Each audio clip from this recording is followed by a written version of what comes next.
میں پہلی دفعہ ملک کی تاریخ میں ایک ایسا سال دیا جہاں پہ ٹیکس کی جو مد میں پیسے کلیکٹ کیے گئے تھے وہ پچھلے سال کے ٹیکس سے کم تھے. ہم نے دیکھا کہ منفی جی ڈی پی گروتھ دیکھی جو پاکستان میں 1952 کے بعد کبھی نہیں آئی تھی. وہ خان صاحب کے ٹائم پہ negative G D P growth ہوئی. اسی طرح ہم نے دیکھا کہ جو بجلی کا سرکولر ڈیٹ ہے اس کو 1100 ارب سے لے کے 2400 ارب پہ پہنچا دیا گیا. گیس سرکولر ڈیٹ جیسی چیز جس کا نام و نشان نہیں تھا ملک میں، وہ نہ صرف انہوں نے شروع کی بلکہ اس کو بھی 1400 ارب روپے تک یہ لے کر گئے. اور پھر کرنٹ اکاؤنٹ ڈیفیسٹ جب یہ آئے تو انہوں نے کہا جی ہم نے کرنٹ اکاؤنٹ ڈیفیسٹ. ان کی جماعت کے لوگ ٹی وی پہ آ کے اس طرح بولتے تھے جیسے جن کو پتہ بھی نہیں تھا کرنٹ اکاؤنٹ ڈیفیسٹ کیا ہے، مگر کیونکہ ان کو رٹے رٹائے ٹاکنگ پوائنٹس دیے گئے تھے تو اس ٹائم پہ جب بھی آپ ان سے پوچھتے تھے مہنگائی کیوں ہے، وہ جی ہم کرنٹ اکاؤنٹ ڈیفیسٹ کنٹرول کر رہے ہیں. تباہی کیوں ہے، وہ جی ہم کرنٹ اکاؤنٹ ڈیفیسٹ کنٹرول کر رہے ہیں. بے روزگاری کیوں ہے، وہ جی ہم کرنٹ اکاؤنٹ ڈیفیسٹ کنٹرول کر رہے ہیں. اور آخر میں جب یہ گئے ہیں تو کرنٹ اکاؤنٹ ڈیفیسٹ اسی کو 17 ارب پہ چھوڑ کے گئے، جسے یہ کہتے تھے بہت اونچا تھا، جب اسی سطح پہ یہ اینڈ پہ چھوڑ کے گئے.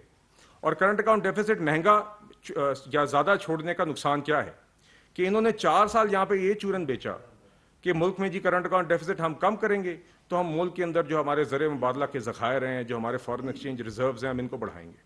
مگر ہم نے دیکھا جب یہ حکومت چھوڑ کے گئے تو کرنٹ اکاؤنٹ ڈیفیسٹ بھی اونچا تھا اور فارن ایکسچینج کے ریزروز جو ڈالرز کی ہمارے پاس مقدار تھی وہ بھی اس سطح پہ تھی کہ ہمیں یہ دیوالیے کے نہج پہ خود چھوڑ کے گئے.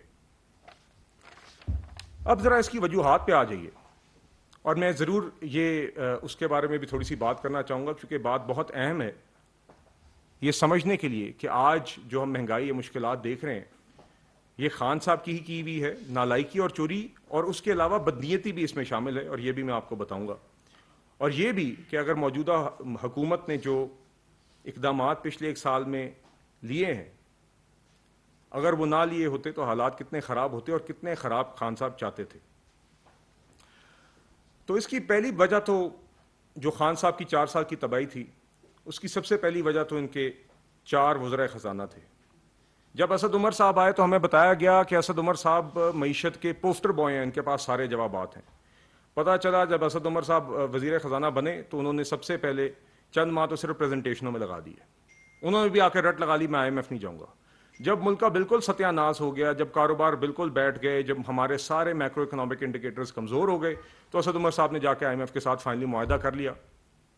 جو معاہدہ کیا اس کا سارا زور، اس کا سارا بوجھ، اس کا سارا نقصان پاکستانی عوام پہ تھا. اور اس کا ایک ثبوت یہ ہے کہ اس ٹائم کے جو فائنانس سیکرٹری تھے انہوں نے جب یہ کھڑے ہو کے یہ بات کی تو ان کو گھر بھیج دیا گیا.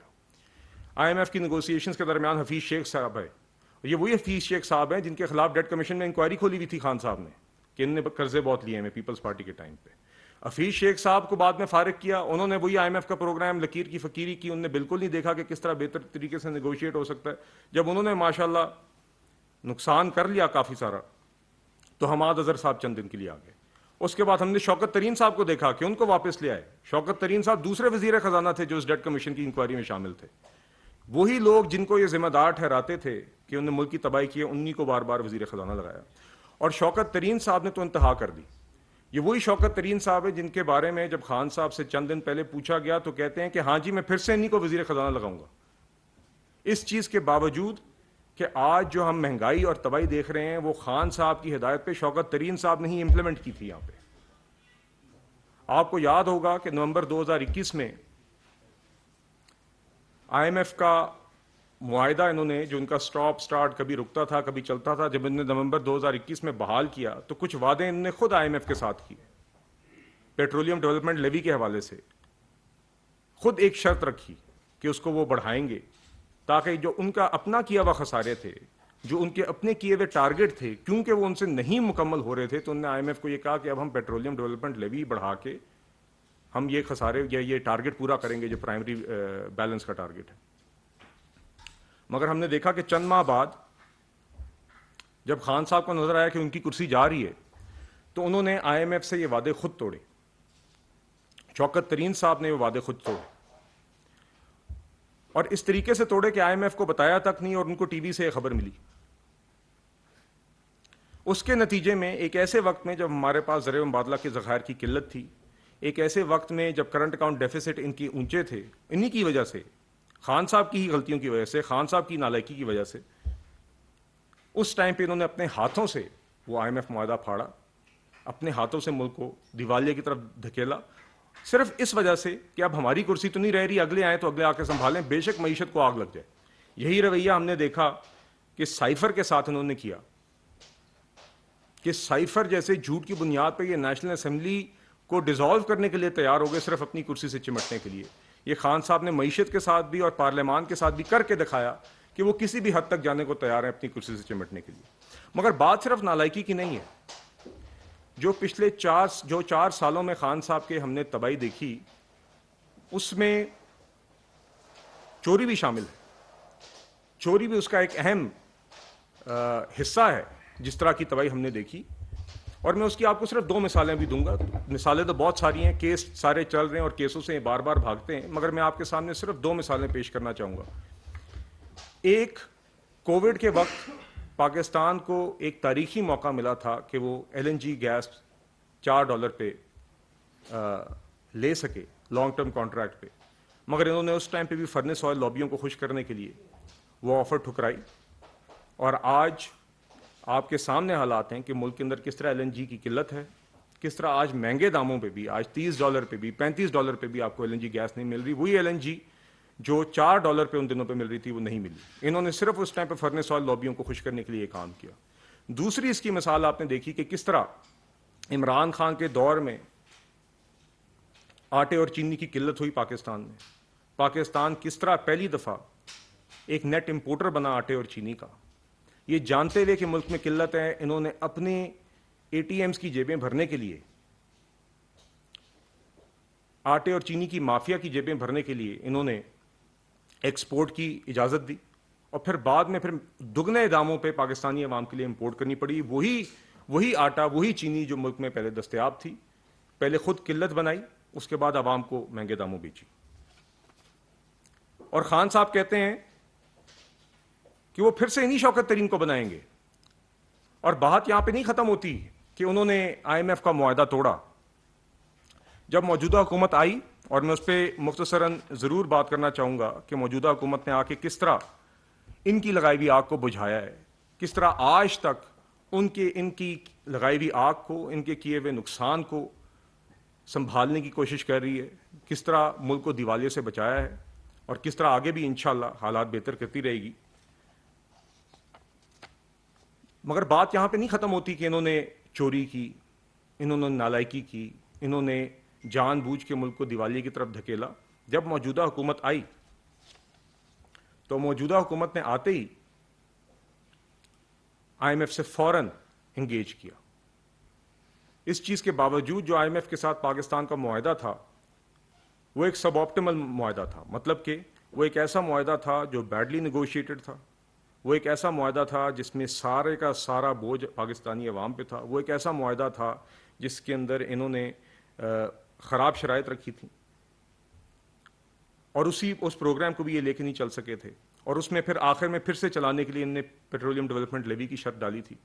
جب یہ معاہدہ انہوں نے توڑ دیا تو جب موجودہ حکومت اقتدار میں آئی پچھلے سال اپریل میں، تو آتے ہی ہم یہ جانتے تھے کہ جو حالات یہ پیدا کر کے چلے گئے ہیں IMF کے ساتھ انگیج کرنے کے علاوہ اس ٹائم پہ کوئی چارہ نہیں تھا، اسی لیے وزیر اعظم شہباز شریف صاحب کی ہدایت پہ اس ٹائم پہ وزیر خزانہ مفتاح اسماعیل صاحب نے فوراً IMF کے ساتھ ڈائلاگ شروع کیا۔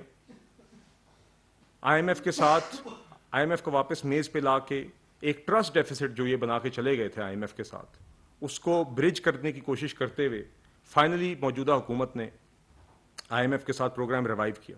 مگر جب یہ پروگرام ریوائیو ہونے لگا تھا، جب PTI کو بھی پتا چل گیا، خان صاحب کو پتا چل گیا کہ یہ پروگرام یہ تو واقعی میں کر کے چلے گئے، یہ تو موجودہ حکومت واقعی یہاں پہ ہمیں ان حالات سے بچا گئی ہے جو سری لنکا میں تھے، جو خان صاحب چاہتے تھے، جہاں پہ 2-2-3 بزرگ اور خواتین کوکنگ گیس کے لیے قطاروں میں کھڑے ہوتے تھے، جہاں پہ لوگ 5-5 دن اپنی گاڑیاں پیٹرول پمپوں کی قطاروں میں لگاتے تھے تاکہ 5-10 لیٹر پیٹرول مل جائیں، یہی خان صاحب چاہتے تھے۔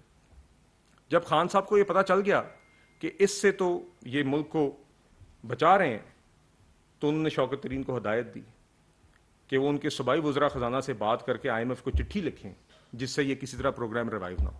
اس کی آڈیو لیکس آج بھی ہمارے سامنے ہے کہ کس طرح شوکت ترین نے تیمور جھگڑا کو اور کس طرح انہوں نے محسن لغاری کو, پنجاب کے جو اس ٹائم کے فائنانس منسٹر تھے, ان کو کالیں کی, کس طریقے سے انہوں نے اپنے ہاتھوں سے اس آئی ایم ایف کے پروگرام کو پھر سے سبوٹاج کرنے کی کوشش کی. اور آج خان صاحب کہتے ہیں یہی لوگ جنہوں نے اپنے ہاتھ سے تباہی کی اور بعد میں ساری کوششیں کی کہ یہ ملک دیوالیہ ہو جائے, خان صاحب کہتے ہیں آج میں پھر سے ان لوگوں کو واپس وزارت خزانہ میں لاؤں گا. تو موجودہ حکومت نے آ کے, جیسے کہ میں نے آپ کو کہا, ان حالات میں ملک کو سنبھالا اور آتے ہی آئی ایم ایف سے بھی نیگوشیٹ کیا, آئی ایم ایف کو بھی ری انگیج کیا, جو ہمارے دوست ممالک ہیں جن کے ساتھ انہوں نے ہر کوشش خان صاحب نے کی تھی کہ ایک ایک کر کے یہ ہمارے سفارتی تعلقات خراب کریں. جتنے بھی ہمارے دوست ممالک ہیں, جتنے ہمارے ملٹی ڈیولپمنٹ پارٹنرز ہیں, ان سب کے ساتھ موجودہ حکومت نے آ کے پھر سے تعلقات بحال کیے, مشکل فیصلے کیے, سیاست کو داؤ پہ لگایا ریاست کو بچانے کے لیے. اور اس کے سب کے باوجود ہم نے دیکھا کہ پچھلے ایک سال کے اندر موجودہ حکومت نے کوشش کی ہے کہ تینوں پرائیورٹیز جو ہیں ان کو ہماری بیلنس کریں. ایک یہ کہ جو دیوالیے سے بچانا تھا وہ الحمدللہ ڈیفالٹ اوورٹ ہو گیا, مگر ابھی بھی حالات مشکل ہیں.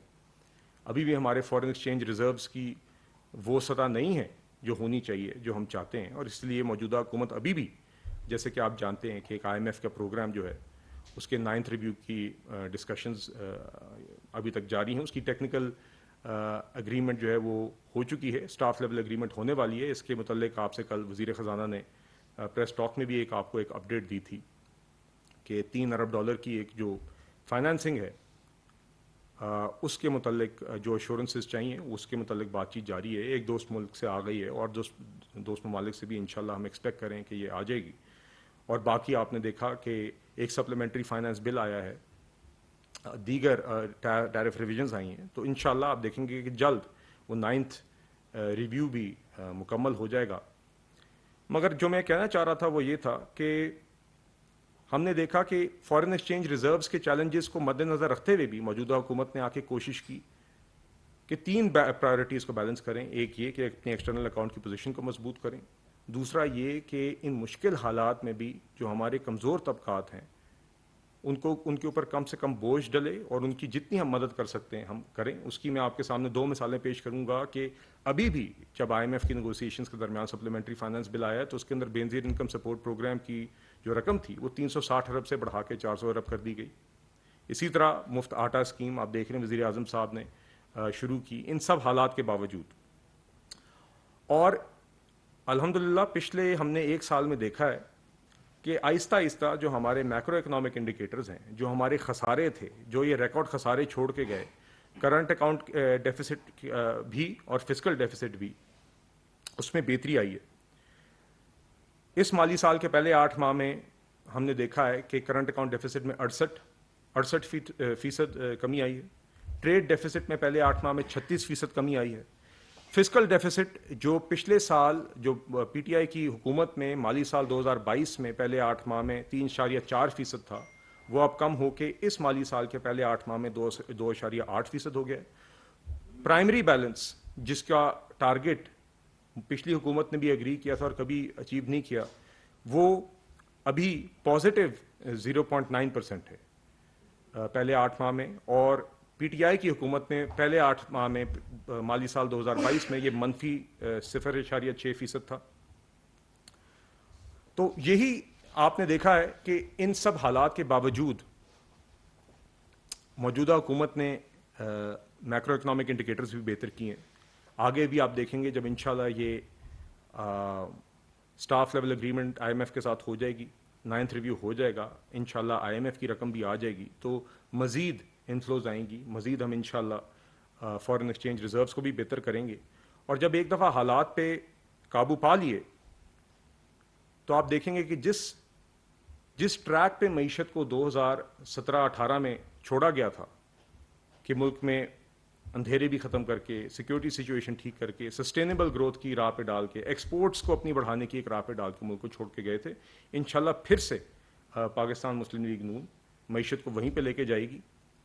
کیونکہ اگر ماضی میں کسی بھی ایک جماعت نے کیا ہے، ماضی میں کسی ایک جماعت نے ترقی کر کے دکھائی ہے تو مسلم لیگ نون ہی ہے، میاں محمد نواز شریف صاحب کی قیادت میں.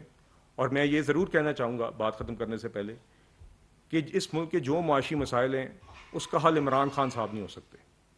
وہ شخص جس نے 4 سال خود تباہی کی ہو، وہ شخص جس نے 4 سال چوری بھی کی ہو، تباہی بھی کی ہو، انکمپٹنس بھی دکھائی ہو، غربت بھی بڑھائی ہو، اور ملک میں رول آف لا کی دھجیاں اڑائی ہوں، آئین کی دھجیاں اڑائی ہوں، جس نے وکٹمائزیشن کر کر کے جو کاروباری پسند نہ آئے، جو بیوروکریٹ پسند نہ آئے، ان کو جیلوں میں دھکیلا، وہ اس ملک کے اندر معیشت کو بہتر نہیں کر سکتا، وہ مزید تباہی کر سکتا ہے. جی بہت شکریہ. جی اگر آپ کا کوئی سوال. جی جاوید حسین صاحب دنیا ٹی وی. سر ایک تو یہ بتائیے گا کہ معیشت کو جس طرح سے آپ بتا رہے ہیں کہ انڈیکیٹرز جو ہیں وہ بہتر ہو رہے ہیں، تو معیشت کو پراپر الائن کرنے میں آپ کی حکومت کو مزید کتنا وقت لگے گا؟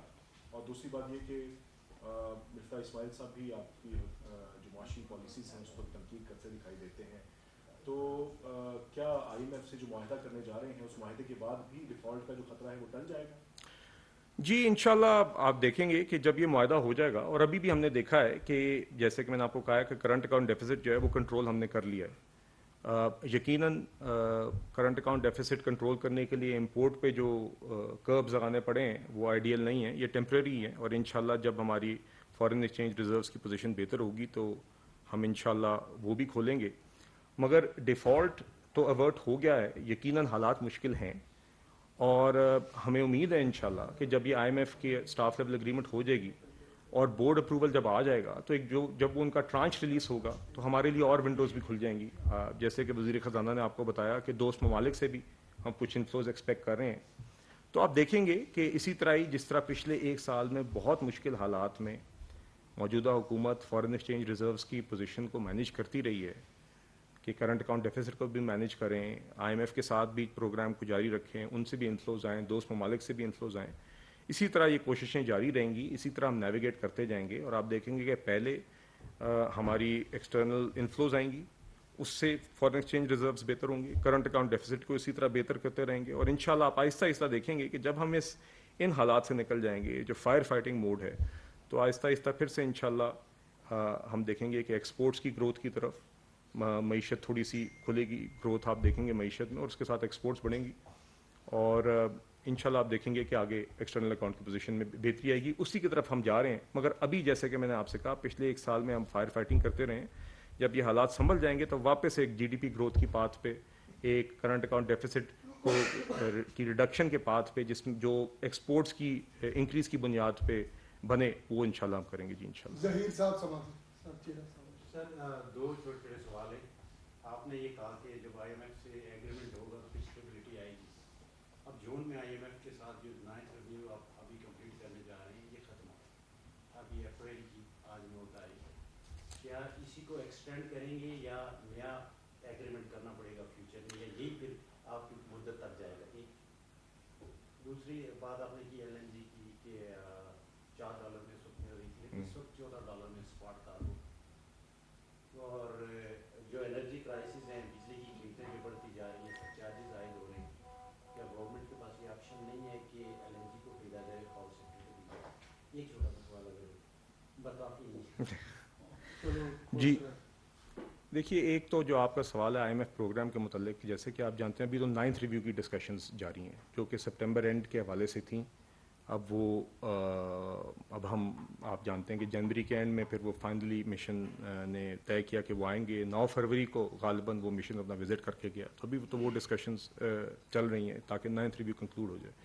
اب دیکھیں آگے دیگر طریقے ہوتے ہیں، میں ابھی اسپیکولیٹ نہیں کرنا چاہتا چونکہ یہ باتیں پریمیچور ہیں، مگر ہم نے ماضی میں بھی دیکھا ہے کہ پچھلے سال جب ہم نے آ کے موجودہ حکومت نے آ کے آئی ایم ایف کا پروگرام ریوائیو کیا تھا تو اس ٹائم پہ بھی اس پروگرام کو ایکسٹینڈ کیا گیا تھا 1 سال کے لیے.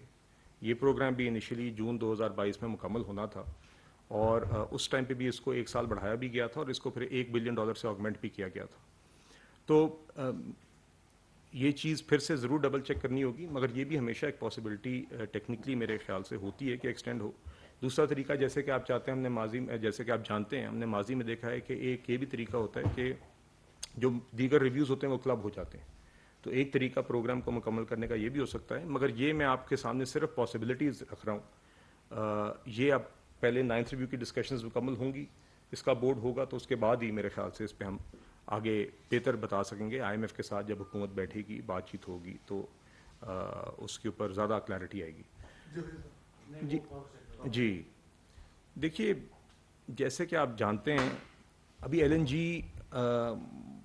اگر تو کوئی ایسی پاسبلٹی ہے تو مجھے یقین ہے کہ وزارت پیٹرولیم اس پہ کام کر رہی ہوگی. ہم نے تو پچھلے 1 سال میں یہی دیکھا ہے کہ جب سے رشیا یوکرین کی جنگ ہوئی ہے اس کی وجہ سے جو انرجی کرائسس دنیا میں آیا ہے تو LNG کی ڈیمانڈ بڑھ گئی ہے.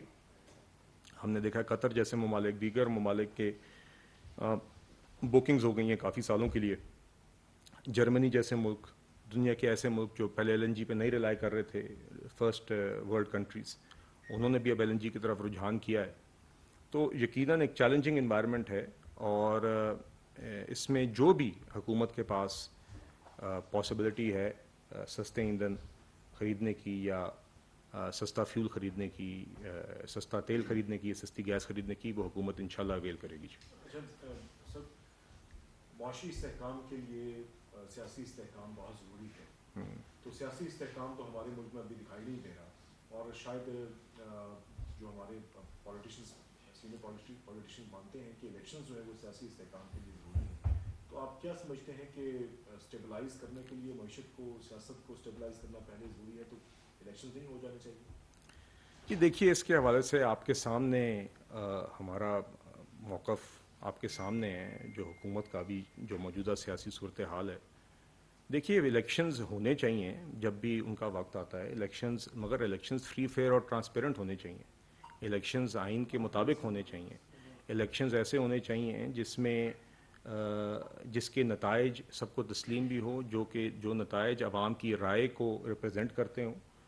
اور الیکشنز کروانے کی body election commission of Pakistan ہے، اور بڑا ضروری ہے کہ وہ مطمئن ہوں کہ جو الیکشنز ہیں وہ فری، فیئر اور ٹرانسپیرنٹ طریقے سے کروا سک رہے ہیں. اور دیکھیے، جہاں تک بات الیکشنز سے مسائل حل ہونے کی ہے تو جو شخص یہ دعوے کرتا ہے اس کا ملک کے مسائل کے ساتھ کوئی لینا دینا نہیں ہے. کیونکہ یہ بات خان صاحب آ کے اپنی تقاریر میں آ کے ہمیں آج کل جھاڑتے ہیں کہ جی الیکشنز میں ملک کے مسائل کا حل ہے. الیکشنز میں اگر ملک کے مسائل کا حل یہ سمجھتے تو جب خود اقتدار میں تھے، جب اس ٹائم پہ PDM vote of no confidence کی موشن لا رہی تھی تو اس ٹائم پہ ان کے پاس مکمل اختیار تھا کہ الیکشنز میں جاتے. بات الیکشنز کی ہے ہی نہیں، بات ایک شخص کے لالچ کی، ایک کرسی سے چمٹنے کی. ان کو ایک دکھ ہے کہ وہ کرسی سے ہٹ گئے.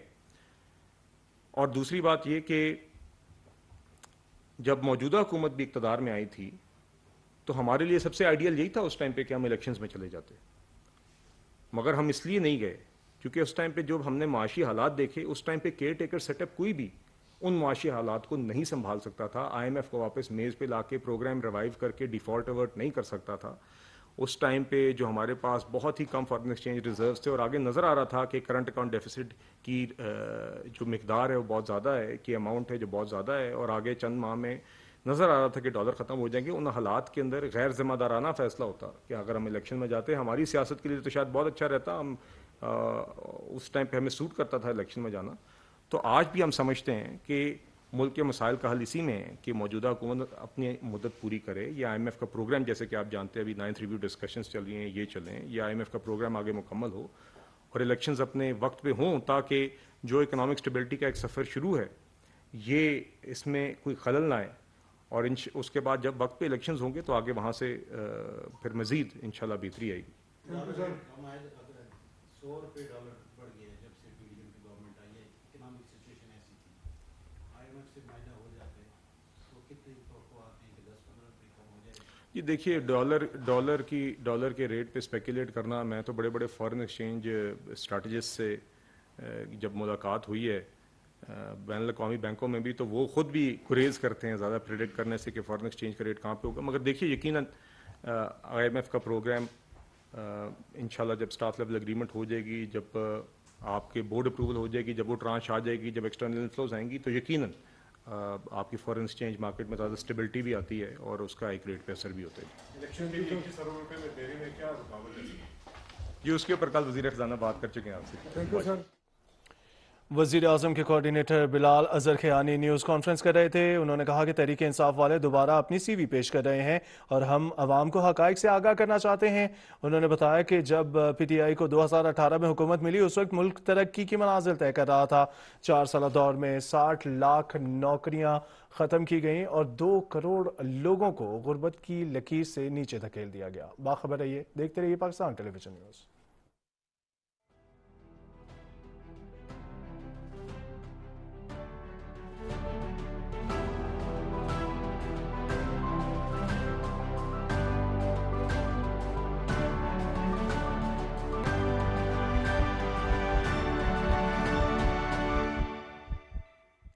روزے رکھ رہے ایک اسپرچل فیلنگ. تو میں ان ساروں کو یہ بات سمجھاتی ہوں کہ اگر آپ کو 10 دن ہو گئے اور 10 دن کے بعد ہے تو پھر اللہ تعالیٰ کی طرف سے یہ وہ ہوتا ہے کہ وہ پھر آپ کی ماہواری نہیں ہے، وہ آپ کی بیماری ہے. اور آپ بیماری میں کی حالت میں آپ نماز بھی کر سکتے ہیں، آپ روزہ بھی کر سکتے ہیں، آپ سب کچھ. تو جب اس کی ڈیٹس کو 10 دن گزر گئے اس کے بعد جو ماہواری ہے تو اس میں آپ روزہ رکھ سکتے ہیں. تو ڈاکٹر صاحبہ اگر ایک ماہ میں 2 دفعہ ماہواری آ رہی ہے تو کس طرح سے پتہ چلے گا کہ کون سی اس کی ڈیٹس ہیں اور کون سی بیماری والی بلیڈنگ ہے؟